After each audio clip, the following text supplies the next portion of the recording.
aqui na Estação Sabiá, na TV 247. Eu sou Regina Zappa e hoje eu estou aqui vou conversar com Elizabeth Carvalho, jornalista, correspondente da Globo News em Paris. A Beth já está em Paris há 5 anos, antes disso ela esteve em Berlim durante 2 anos, então ela já está na Europa há quase 8 anos e vai contar para a gente como é que está a situação da crise do coronavírus na França. Boa tarde, Beth. Tudo bem por aí? Boa tarde, minha querida Regina. Boa tarde, Serginho Braja, que está por trás da possibilidade de fazer funcionar essa conexão entre nós. Boa tarde, comunidade do 247. Eu me lembro agora das palavras daquela belíssima faixa que os chineses levaram e abriram ao chegarem no aeroporto da Itália. Somos ondas do mesmo mar, folhas da mesma árvore e flores do mesmo jardim. Estamos todos na mesma situação, cada um lutando do jeito que pode e querendo acreditar que alguma coisa de novo vai aparecer depois de passado esse pesadelo. É isso aí, Beth. Já tem várias especulações e análises de que mundo vai surgir depois dessa crise mundial, da qual ninguém vai escapar, e a gente está vivendo um tempo muito diferente para nós, para a nossa geração, e as gerações mais novas também. E a gente tem visto também as imagens dos países europeus com as ruas vazias.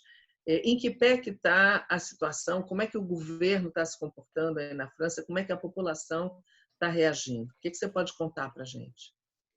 Do ponto de vista da França, ontem o primeiro-ministro Édouard Philippe fez um pronunciamento à nação, na sequência de 2 outros pronunciamentos que foram feitos pelo Emmanuel Macron. A França preza muito a figura presidencial nessa Quinta República, tem um peso muito grande, uma força muito grande, mas ontem quem falou foi o Édouard Philippe, na verdade sem muita novidade, mas mais no sentido de dizer de que as medidas iam ser precisavam ser respeitadas mais rigorosamente, e avisou também que o que deveria terminar em 15 dias, ou seja, acabamos de completar 1 semana desde o anúncio do Macron no dia 17, deveríamos passar por 2 semanas nesse regime de confinamento, mas provavelmente vamos passar muito mais tempo e não sabemos quanto tempo vai ser. A França, hoje, eu estive dando uma olhada antes de falar com você, ela está com um número de pessoas que estão... Deixa eu ver onde é que eu guardei esses... 860 pessoas mortas desde o início da epidemia, 2.082 pacientes em estado de reanimação, ou seja, nos UTIs, e um aumento de 186 mortes e de 1.435 pacientes a mais em 24 horas, sobre um total de 8.675 hospitalizados. Então, é um número muito grande, né? A França não está conseguindo debelar isso. É bom a gente lembrar aqui, para o pessoal que está vendo a gente, que hoje é dia 24, terça-feira, a gente está gravando. Então, só para eles terem noção do quando você fala ontem, é dia 23. Quer dizer, provavelmente, quando esse vídeo for ao ar, pode ser um número maior de mortos ainda. Como é que o governo francês reagiu rapidamente quando se deu conta da seriedade, da gravidade da situação? Ou as pessoas reclamam de alguma lentidão? Como é que isso se passou? Eu tenho a impressão, houve inclusive o governo está sendo processado por um grupo de médicos que acreditam que, com a ex-ministra da Saúde, é uma das processadas, ela e o Eduardo Philippe, ela inclusive é candidata a prefeita de Paris pelo partido, e essa teria sido a razão dela ter se desligado do Ministério da Saúde, pelo fato de que já deveriam ter tomado providências antes e não tomaram. Mas isso é uma coisa questionável. Eu tenho a impressão que, no momento em que a França se deu conta, e foi tudo muito rápido, a verdade é que eu, por exemplo, cheguei em Paris no dia 29 de fevereiro, porque eu estava vindo do Brasil.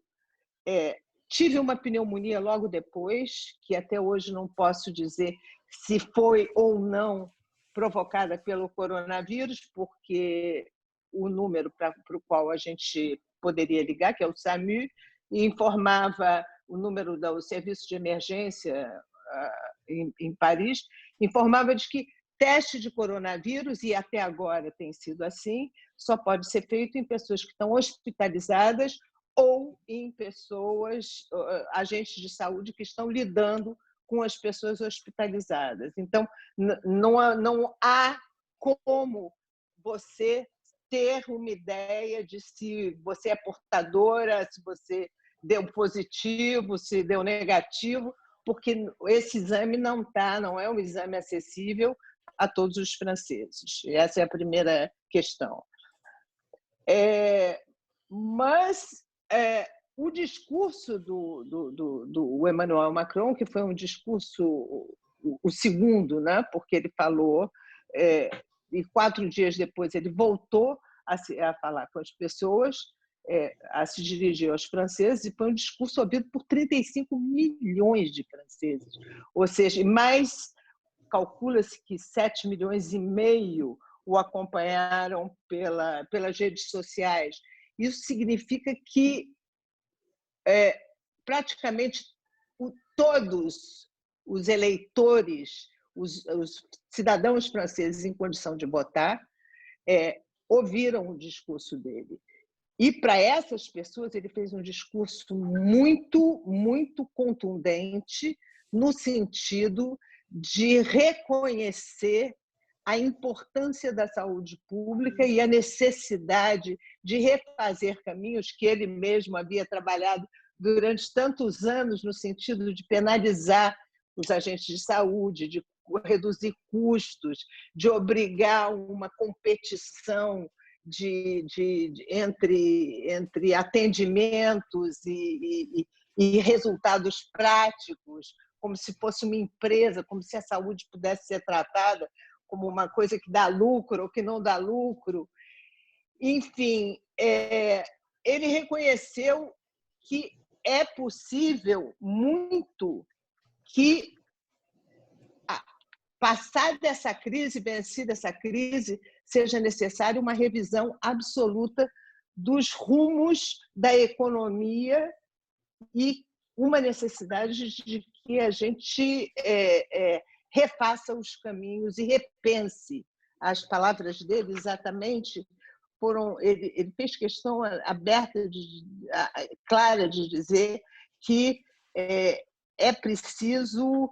Eu mudei minha forma de pensar e é preciso fortalecer o estado do bem-estar social que nós temos depois da pós-guerra.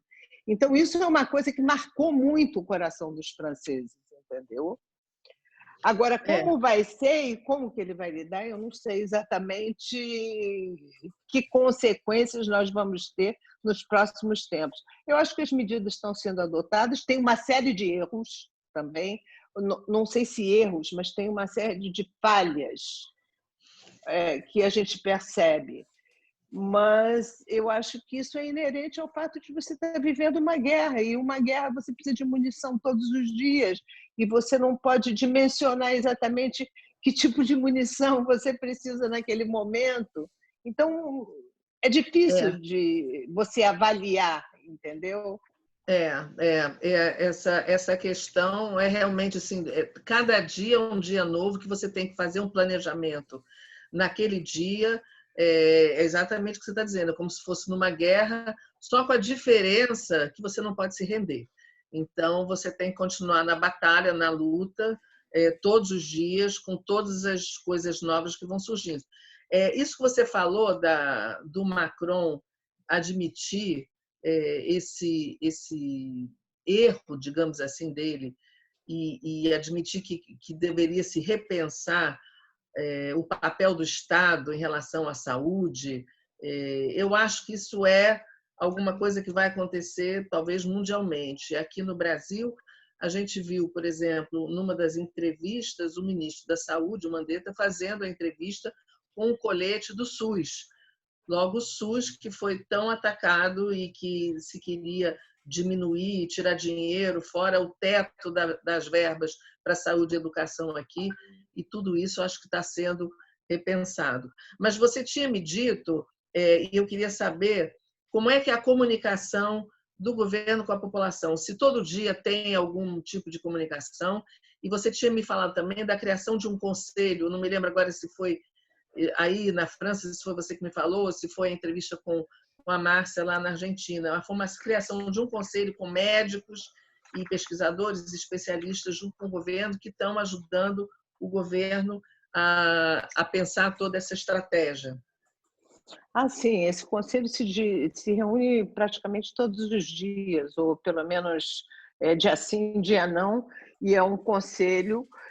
Na verdade, existe chama-se Alto Conselho de Saúde Pública francês, que foi instituído desde 2004, ele funciona. E ele funciona organizado em 4 comissões especiais. Tem uma comissão para doenças infecciosas e doenças emergentes, epidemias, doenças crônicas, doenças ligadas ao meio ambiente.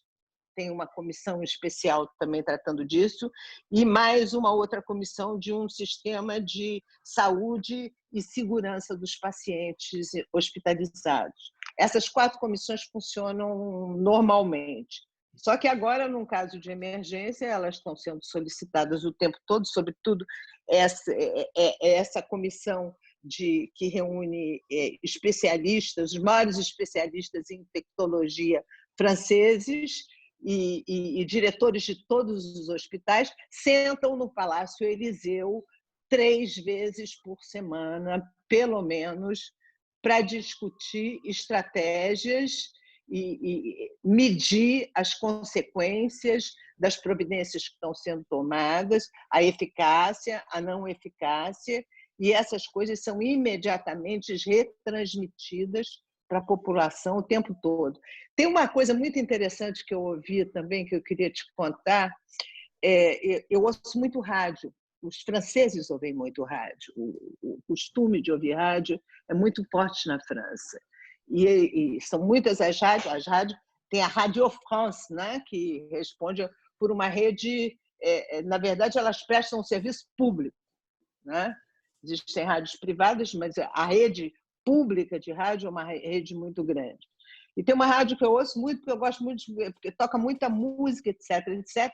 E ela hoje advertiu a todos que a Radio France, ou seja, esse sistema das rádios francesas, está oferecendo permanentemente, junto com o sistema educacional francês e o Ministério da Educação, programas que complementam a educação à distância que está sendo fornecida às crianças pelo Ministério da Educação, porque as crianças estão em casa. Então, as rádios francesas estão participando também desse movimento e sendo recomendadas com programações que se encaixam com o programa de educação à distância que está sendo feito, que vai até 4 de maio, que é quando vão começar as férias finalmente.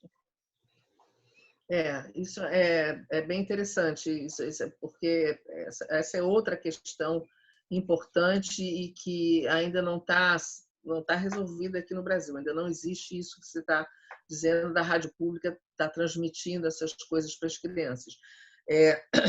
Mas queria saber se tem algum tipo, a gente está falando agora das pessoas em casa e tal, mas a gente tem que imaginar como é que vai ficar a economia depois disso tudo e como é que já está, como é que as pessoas estão conseguindo sobreviver e quais são as medidas oferecidas pelo governo francês para tentar ajudar os trabalhadores, funcionários que prestam serviços, pessoas que certamente sem trabalhar não ganham. Existe algum tipo, já foi anunciado uma verba e que tipo de ajuda que o governo francês está se propondo a dar?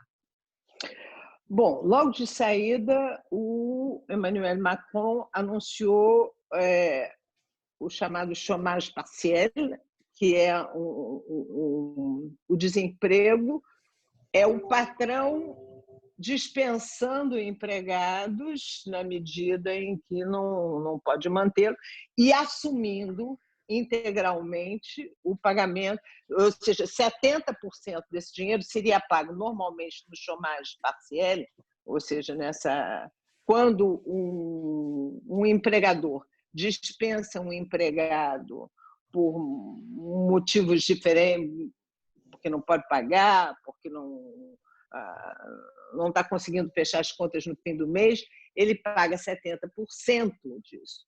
O governo está bancando isso, está eliminando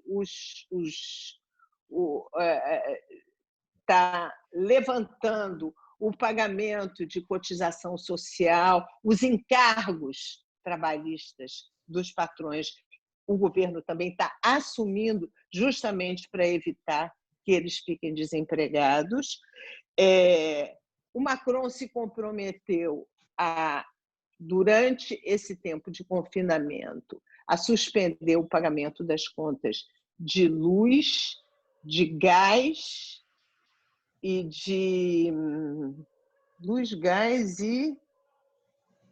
que são justamente contas água, que são administradas pelo Estado também, não são privatizadas, né? E uma outra coisa curiosa, no sentido assim dessa questão dos rumos que a economia vai tomar depois, é que se discute muito entre economistas e políticos e governos a reprivatização de empresas que deixaram de estar na mão dos... A questão da Air France, por exemplo, a reestatização. Então, esse é um caminho possível. Isso não é uma coisa nova na história. Eu, no outro dia, estava vendo que o empresário da XP Investimentos no Brasil falou como se estivesse dizendo uma grande novidade de que o mundo estaria caminhando para uma necessidade de ter um plano Marshall, ou se o Brasil estaria... O que, na verdade, é uma frase que tinha sido dita naquela mesma semana pelo Angel Gurria, que é o secretário-geral da OCDE, aquele órgão onde todos os ministros das Relações Exteriores, quando não têm o que fazer, vêm a Paris e dizem que o Brasil vai entrar na OCDE. Então, foi ele que disse essa frase, de que era precisado. Mas só que o plano Marshall dependeu de um país como os Estados Unidos, que na época, que no pós-guerra era uma hegemonia emergente, e nesse momento os Estados Unidos deu uma grande ajuda para a reconstrução da Europa. Agora, com quem vamos contar? Um plano Marshall implicaria quem? A China? Pois é, isso eu já ouvi também alguns analistas dizer isso, que se houver algum plano Marshall, se algum país vier socorrer todos os outros que tiverem as suas economias arrasadas por conta de tudo isso que a gente está vivendo seria a China. E com isso, a China também, segundo os analistas, reafirmaria sua hegemonia. Quer dizer, a gente está talvez vivendo um tempo de mudança de hegemonia mundial, né? Que era uma coisa que já vinha sendo travada, uma batalha já vinha sendo travada, é verdade. Mas agora os Estados Unidos, eu li hoje, estariam pedindo ajuda também internacional para combater o coronavírus, porque eles também não têm um sistema de saúde que possa alcançar todo mundo. Beth, isso. Isso é muito importante. Uma coisa que eu queria dizer, eu acho que a Europa, assim como o coronavírus se fortaleceu na Europa, né? A Europa é hoje digamos assim, um ninho, um berçário do coronavírus. A Europa, se livrando do coronavírus, será também talvez o continente que vai indicar os caminhos futuros, justamente porque aqui existe um Estado social forte, desde o final da Segunda Guerra Mundial. Então, o fato da França, da Alemanha, da própria Inglaterra, que está, inclusive, mudando o seu sistema de saúde, que já foi um dos melhores do mundo, que eles praticamente destruíram. Essa reversão é mais fácil aqui, justamente porque existe um Estado social forte. A Alemanha tem um Estado social muitíssimo forte também, de apoio aos cidadãos. Quer dizer, a questão da cidadania é uma coisa que existe na Europa. Né? A Alemanha tem um Estado forte, de uma maneira geral. Nós não conhecemos a cidadania, essa é a questão. O Brasil é um país que não conhece a cidadania, porque nunca teve, né? Nunca teve, de fato, um Estado social defendendo os seus cidadãos, né? Defendendo a saúde dos seus cidadãos, a velhice dos seus cidadãos. Então, eu acho que essa questão, essa mudança é uma mudança que será uma mudança mais fácil de se operar na Europa do que em outras partes do mundo. Vamos ver o que vai acontecer. Tomara que haja essa mudança e que seja uma mudança nesse sentido, né? Eu queria te perguntar mais uma coisa, antes de fazer umas perguntas mais do dia a dia seu. Comparado com o que está acontecendo na Itália, que agora começa a dar, talvez, os primeiros sinais de que estacionou, né? Mas a gente tinha na Itália mais de 600 mortes por dia. Se comparar a curva italiana e a espanhola, que também é grave, com a da França, como é que a França pode estar colocada nesse mapa de gravidade, de curva mais acentuada? Como é que se pode fazer essa comparação e em que estágio você acha que a França está nesse momento? Eu acho que a França tem fortes chances de não precisar elevar as suas estatísticas aos números italianos e espanhóis, entendeu?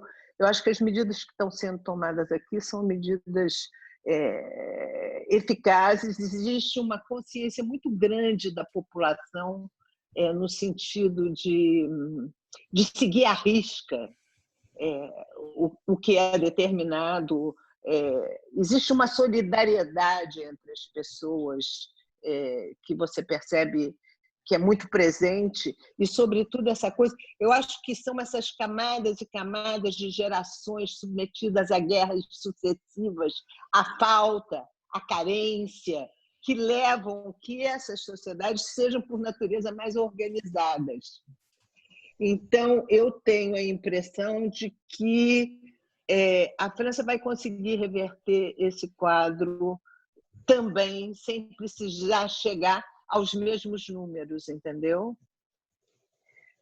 Ou pelo menos eu assim espero. É muito difícil. Você hoje não pode prever rigorosamente nada.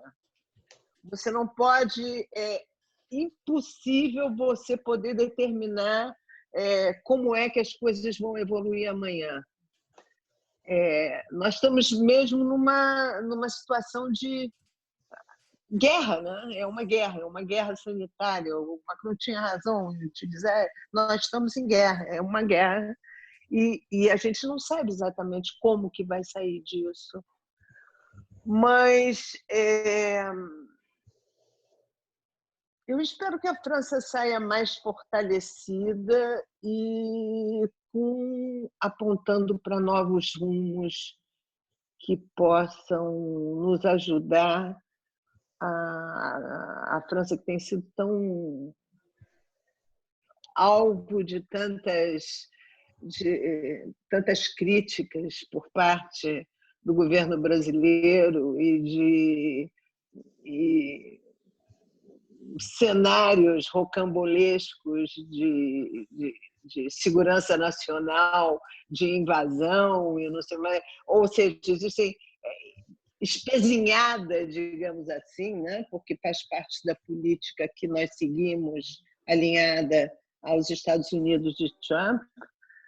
Mas eu creio que talvez eu pelo menos desejaria muito que fosse assim, porque eu estou cansada, estou muito cansada.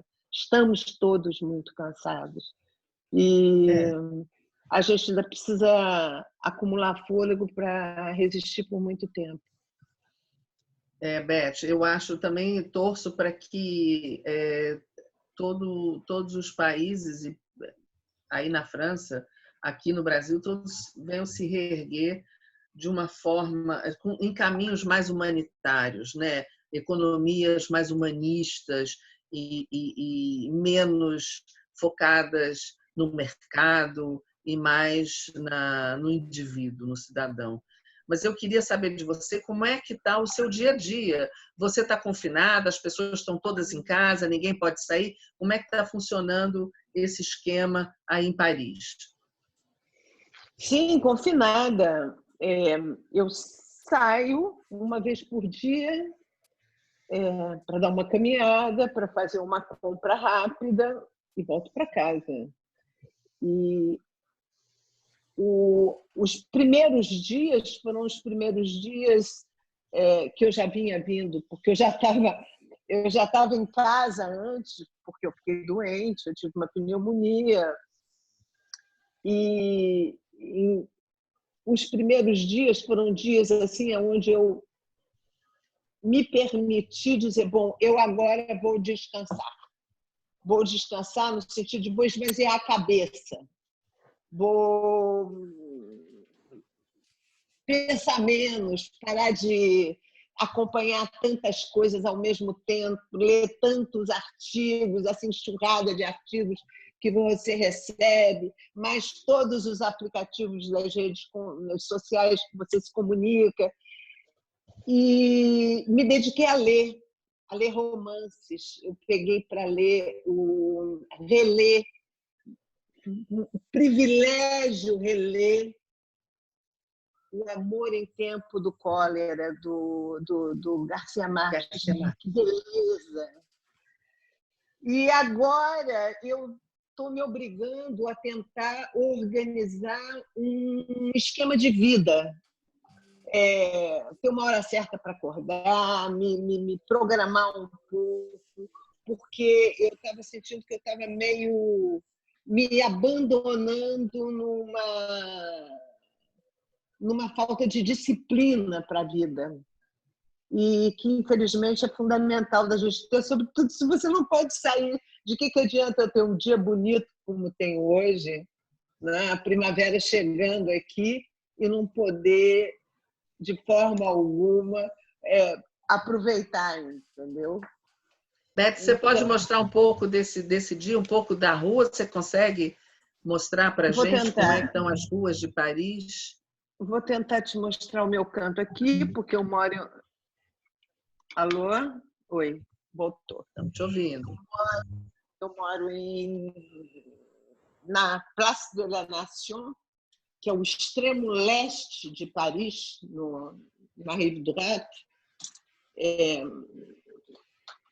e que é um lugar, assim, uma praça enorme, que acabou de ser absolutamente reformada e que tem um movimento muito grande aqui em frente. Estão vendo? Está dando para ver? Tá dando. Você baixar um pouquinho mais, a gente vê a rua.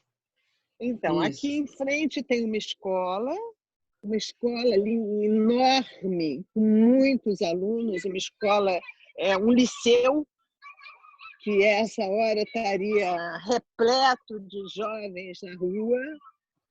Aqui tem a praça, propriamente dita, que tem um movimento incrível, noite e dia. Agora é essa hora, que é uma hora um pouco mais quente do dia, é a hora que geralmente os pais saem um pouco com os filhos para dar uma voltinha. Vocês podem ver ali crianças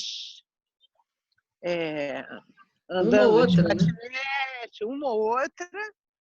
E E a no rua mais é vazia. isso. A rua vazia, absolutamente vazia, um silêncio impressionante, que dá para ouvir passarinho cantando em Paris, o que é uma coisa rara. A gente ouve os passarinhos cantar. Mas É, tudo isso realmente. ali, andar em Paris deserta é maravilhoso, só que a gente não pode usufruir. Então, essa que é a questão. É verdade, Beth. Eu quero te agradecer muitíssimo a tua participação. Eu entendo quando você diz que está cansada. Eu acho que todos estamos cansados dessa luta pela justiça social, pela cidadania, por um mundo melhor. Vamos ver se depois de toda essa tragédia as coisas renascem das cinzas de uma forma melhor para o ser humano, né? Melhor para todo mundo. Muito Pois obrigada pela é. tua participação. Foi Obrigada a assim, um você, depoimento. Regina. Adorei conversar com você um pouco.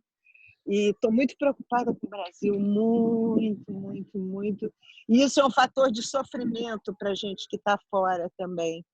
Um grande fator de sofrimento. Rezando para que a gente finalmente ponha um ponto final nesse pesadelo. Isso aí, Beth.